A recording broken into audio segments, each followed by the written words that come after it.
Okay, so there are two things that I would like to talk about. One is resume making. Like you said, I'll continue on that. So when you are in second year, you make your first resume, let's say for any small internship also, you make your resume and you see the broken English that people write. My resume was like, I worked at this and this, that kind of stuff. Like not this bad, but still. So the correct way to make a resume, I'll just talk about resume making a bit. Like there is a complete session that Cantilever Lab keeps, but I'll just talk about what I did for making my first resume. You just list down everything you have done since your school life, like from since so let's say fifth or sixth class, whatever you have done, every small competition, every academic, non-academic achievements, and your resume doesn't have to be just academic. You have to list your interests as well.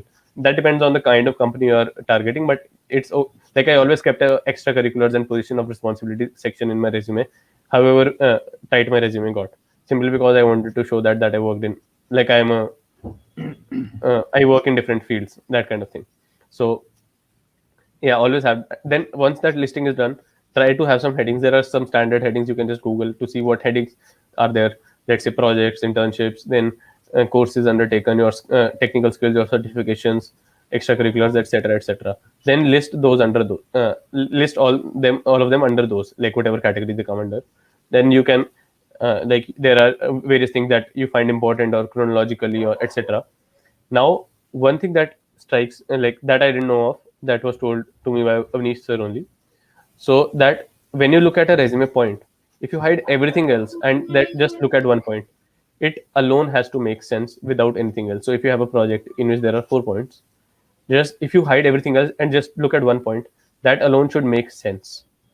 Like even if you hide everything else, simply because when a HR is, I think, going through a resume, I think Avnish sir can tell better, but when an HR is going through a resume, they don't read the whole of it. They just have like 10-15 seconds for one resume, or let's say 1 minute for 1 minute is too much. Yeah, 20 seconds for one resume, so they can't read whole of it. So like bolding correct stuff and making whatever sentence you write, it should be good enough to self-explain itself. That kind of thing helps a lot. So like they had a resume making session, so I genuinely saw like Cantilever Labs had a resume making session at my home, at my college. So like I could genuinely see a difference between my fourth year resume and my second year resume, simply because I knew what things are good, what things are bad in the resume. And I think like it's simple, that resume is a place to show off what you have done so far. Like Yes. it's not like you have to hold back what you have done. It's like you have to show like me many many, because it's your achievement, right? Why not show it off a bit? Yeah, because that's the place you have to show it off. Yeah. And second thing is like sometimes in the actual placement process, so like many colleges have this day one, day two, day three kind of thing. So this is like I had my job fixed on day one, but still like some of my friends didn't. So it gets very stressful for people. I have seen that myself, like in during the internship season as well, in the placement season as well. So what people do is they give up after a day or two, simply because they are like, ठीक है बाकी सब का हो गया, मेरा नहीं हुआ, मेरे से नहीं होने वाला, that kind of feeling. And I've seen that happening to my very close friends as well. So for people who get selected, very good. Who don't give up, because you just have to crack one company. It's 10 company crack करके कोई फायदा नहीं है, जाना एक में ही है, like let's say internship or placement. So work, keep working hard. If you have worked hard, if your method is right, why won't it work out? Maybe you were just unlucky in the first 2 days or 3 days or 5 days, whatever. But keep working hard. Do company specific preparation. If you get shortlisted, work hard for that one specific company, because it has to just work once. That kind of thing. If you have seen Interstellar, like they say, it just has to work once more. So that kind of thing. So something like that. Keep preparing. Have a company specific preparation. If you are having a hard time focusing on a lot, so have a company specific preparation.